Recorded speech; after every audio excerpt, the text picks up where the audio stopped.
ವಿಸ್ತಾರಗೊಂಡ ಕೃಷಿ ಚಟುವಟಿಕೆಗಳು ಮತ್ತು ವಿಸ್ತಾರಗೊಂಡ ನೀರಾವರಿ ಪ್ರದೇಶ ವರ್ಷ ಪೂರ್ತಿ ನೀರಾವರಿ ಬೆಳೆಯನ್ನೇ ಹೆಚ್ಚಾಗಿ ಬೆಳೆಯಲು ಪ್ರಯತ್ನಿಸುತ್ತಿರುವುದು ಅವೈಜ್ಞಾನಿಕ ಕೃಷಿ ಪದ್ಧತಿ.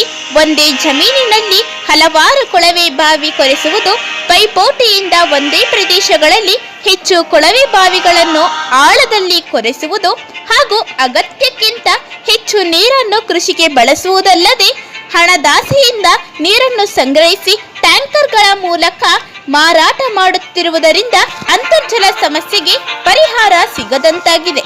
ಅಂತರ್ಜಲ ಬಳಕೆ ಎಷ್ಟು ಮುಖ್ಯವೋ ಅದೇ ರೀತಿ ಸಂರಕ್ಷಣೆ ಮತ್ತು ಅಭಿವೃದ್ಧಿಯೂ ಅಷ್ಟೇ ಮುಖ್ಯ. ಮಳೆ ಕಾಲಕ್ಕೆ ಸರಿಯಾಗಿ ಆಗದೆ ಏರುಪೇರು ಉಂಟಾಗಿದೆ. ಇದರಿಂದ ಅಸಮತೋಲನ ಹೆಚ್ಚುತ್ತಿದೆ. ಇದನ್ನು ಸರಿಪಡಿಸಬೇಕೆಂದರೆ ಕೃತಕ ಮರುಪೂರಣ ಕಾರ್ಯಕ್ರಮಗಳು ಮುಖ್ಯ. ಚೆಕ್ ಡ್ಯಾಂ, ಸೋಸುಕೆರೆ, ಇಂಗು ಬಾವಿಗಳ ರಚನೆ ಮಾಡುವುದು ಸರ್ಕಾರ ಮತ್ತು ಜನತೆಯ ಕರ್ತವ್ಯವೂ ಆಗಿದೆ. ಕೆರೆಗಳಲ್ಲಿ ಹೂಳು ತೆಗೆಯಬೇಕು. ಕೆರೆ, ಚೆಕ್ ಡ್ಯಾಂಗಳಿಗೆ ಹೂಳು ಬರದಂತೆ ಆಯಕಟ್ಟು ಪ್ರದೇಶಗಳಲ್ಲಿ ಭೂ ಸವಕಳಿ ತಡೆ ನಿರ್ಮಿಸಬೇಕು. ಕೊಳವೆ ಬಾವಿ ದುರಸ್ತಿ ಕಾರ್ಯವನ್ನು ತಜ್ಞರ ಸಲಹೆಯಂತೆ ಕೈಗೊಳ್ಳಬೇಕು. ತುಂತುರು ಹನಿ ನೀರಾವರಿ ಪದ್ಧತಿ ಅಳವಡಿಸಿದರೆ ನೀರು ಪೋಲಾಗುವುದನ್ನು ತಡೆಯಬಹುದು.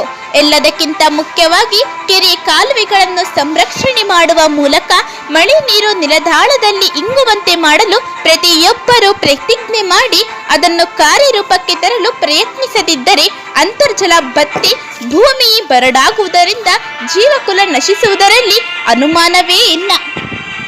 ಆದ್ದರಿಂದ ಅಂತರ್ಜಲ ಸಂರಕ್ಷಣೆ ನಮ್ಮೆಲ್ಲರ ಕರ್ತವ್ಯವಾಗಿದೆ.